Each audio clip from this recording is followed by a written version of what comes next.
Hi, everybody. I'm Bill Sanders, and this is WatchArtSci, the art and science of watch collection. Today, what I want to talk about is our movements, watch movements. And let me just introduce you to a couple extremes. This is a Raymond Weil, and I've had it for some time. It costs $300, brand new, and it's got an ETA movement. Now, this is what I call an honest watch. And the reason I call it an honest watch, you have a relatively inexpensive movement, and a watch doesn't cost much. Okay? Now, on the other extreme, I have on my FP Journe. And the FP Journe has this incredible movement. The watch is really beautiful. They even have gold plates and bridges in the movement. I mean, so here you have two extremes. But most of us fall in between these two extremes. And what I want to talk about is that, what's going on in the watch business with movements, and what I think as collectors we need to do. We got to think about us as collectors. We don't represent, some of us may, but we don't represent watch companies. All of us want watch companies to be successful, but we don't want to be chumps. Let me put it that way, okay? Well, let's start off with what I'd like to start with is a watch company that I would say makes an honest watch. The one Raymond Weil does in its own way, but this one is even more so. The name of the company is Steinhardt, and Steinhardt makes some really great looking watches. And in the watches, they tend to have ETA movements.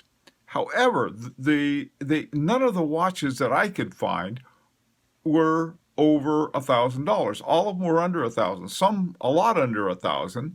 They have ETA movements that are advertised as being the movement in the watch, including the caliber number and everything.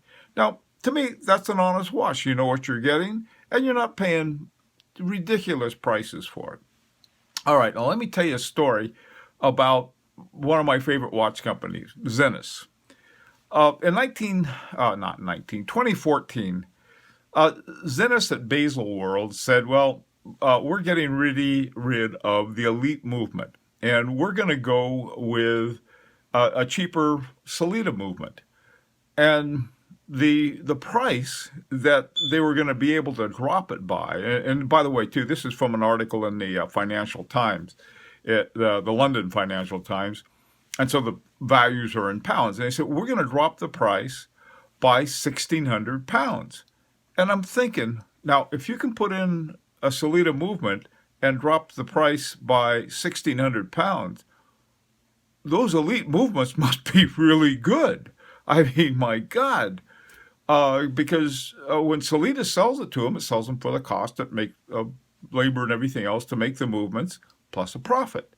If you make them yourself, the profit part goes to be part of the watch, not part of the movement.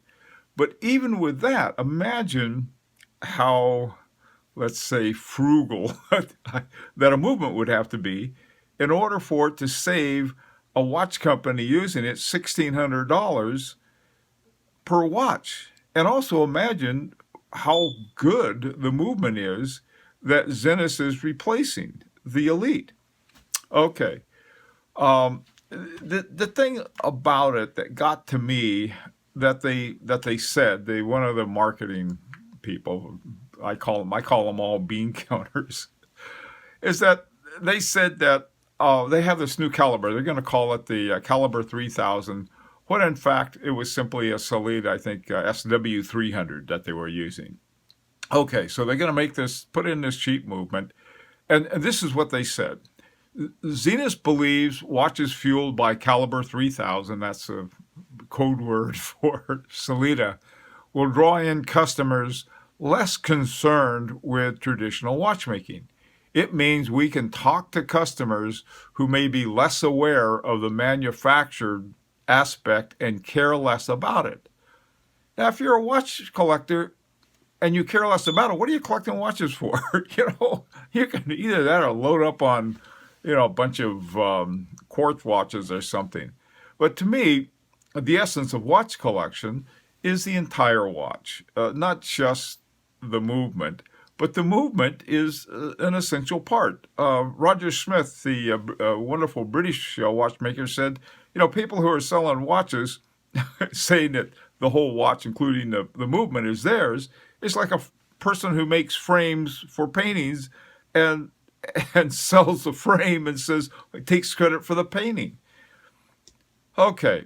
The beef that I have isn't that there are cheap movements.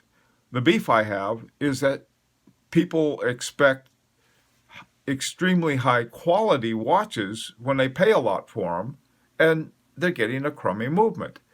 And we all know the watch companies who are doing that. And so that's what I'd like to talk about. Rather than defending a cheap movement, I think we ought to look at this. Okay, let's go back a number of years, and they had something that was called Project 99. And it was a wonderful project that was between a company called Buren, which was, during this project, it was bought by Hamilton. It was, and Hoyer, and Breitling. And there was another guy involved who had it was called a chronograph module company called Dubois-Duprat. Okay, so you had these four companies getting together. They wanted to make an automatic, chronomatic, and they did. And they called it Caliber 11. And the base Caliber 11 was used in the Tag Heuer 1133 and the Breitling 1808. Wonderful movement, fantastic. There was a lot of stories about how they were in big competition with Zenith, who was trying to get out El Primero. They did beat them. Chronomatic Group beat them, but still Zenith thought that they had, so they called it El Primero the first. Anyway. That's not the point. The point is that watch companies getting together, cooperating, can make a really good movement. It's profitable to everybody, especially the collectors. We count for something because we're the ones that are spending the money. Okay, let's fast forward, and we take a look at the Tag Heuer Monaco, the new Monaco, and it's in something called Caliber 12. Well, Caliber 12 has a Sellita SW300 base to it. That was the same base that they were going to use on the Zenith. But Zenith, thank goodness, redeemed their soul. They started this in 2014 as an idea that they were going to do, get rid of the Elite and use this cheap movement. By 2015, they were over that idea. And in fact, they said, well, we're going to improve the Elite movement and really come out with a new Elite movement rather than go on the cheap route. Thank goodness for Zenith. And if they had done that, it would have ruined their reputation and a lot of people like us who buy the things. But right now they're safe. Okay, that's the good news. And I'm very interested to learn about what their new movement is going to be, the new Elite. Okay, so now we see there are two different ways. You can take go back to the cheap way and come out with something called Caliber 12 that was the same name that the original Caliber 12. There was Caliber 12, 14, and 15 that were based on Caliber 11. But look at they're selling the watch for $5,300. Now that's a lot of money. For $5,300, I could buy probably a pretty good used Holy Trinity. I know I can buy a brand new Rolex. I can buy a brand new lot of type of watches with good movements in it. Certainly a Zenith. I buy a Harboring too. But they want you to pay high horology prices for low horology movements. That's what I don't like. Okay. Now, speaking of movements, the big thing is in-house. And in-house is important in that if you're making a watch, what's inside of it you care about, okay? However, that hasn't always been true, but instead of going after something relatively cheap, instead there have been companies that have been making really good movements for a long time that other companies, such as Patek Philippe, Vacheron Constantin, Audemars Piguet, have used in their watches. Jaeger-LeCoultre comes to mind as one. Okay. Uh, in one of my watches, in my Overseas, is the first version of the Overseas. They were short on Jaeger-LeCoultre, and so they said, well, we're going to go with Girard-Perregaux. By the way, Girard-Perregaux won not one, but two Grand Prix de Horologie awards in 2016, this year. So, I mean, they're a pretty good watch company. Well, they came out with a caliber 3100, and there were teething problems with it. So Vacheron took it over, not all of them, just the ones that they were going to use in the Overseas, fixed it up, and put it in their Overseas. My Overseas is the one on my wrist, is the one with that movement. They even added a gold weight around the rotor. I mean, they did a lot of stuff to it, and so they started with a good movement with a couple things with it, and then they made it into a better one and put it in their watches. Now, I've got no problem with that at all. I mean, that's fine with me. All I want is a good movement and a good watch. Okay. So let's turn to, there's been one type of watch that we don't want to have one of these watches. This is a fashion watch. Well, it turns out that the fashion watches, some fashion watches anyway, have some of the best movements. Hermes and Mont Blanc. Mont Blanc makes fountain pens, and Hermes makes fancy handbags and scarves. But they got into the watch business, but they went and got their own in-house movement.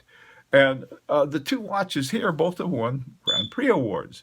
So it's not the case that these big watch companies, these luxury watch companies, can't make in-house movements. I mean, if a fashion watch company can, I don't want to say anybody can, but come on. The final thing I wanted to mention about movements, this is a movement, a company. They make movements for all of these, the watches that win the highest awards. They're also very expensive, but boy, do they make good movements. It's called Agenhor. And one of the founders of the company, they were asking him, well, what did you do to, learn about watchmaking? What got you interested in it? The thing that got him interested in it was the 1900 El Leroy watch with something like 30 complications to it. That thing was amazing. But this is what this guy was interested in. Excuse me. Anyhow, this is, if you want to look up some good watch movements, take a look at Agenhor. They make amazing movements. Not that we can afford, unfortunately, but the fact of the matter is that some of the really high fashion watches, this is who they have put in their movements. So even movement companies, there's big difference between something like Agenhor and Sellita. I'm not saying Sellita's bad. They're not. They're not a bad company. Neither is ETA, and ETA has done a lot of wonderful things. That's not the point.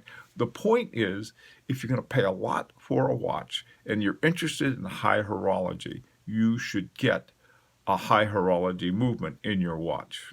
Okay. All right.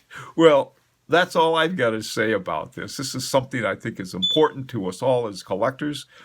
Comments, leave comments. I love comments. And I'm sure you have opinions too.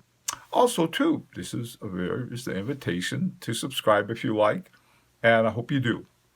Okay, till next Friday, this is Bill Sanders and WatchArtSci.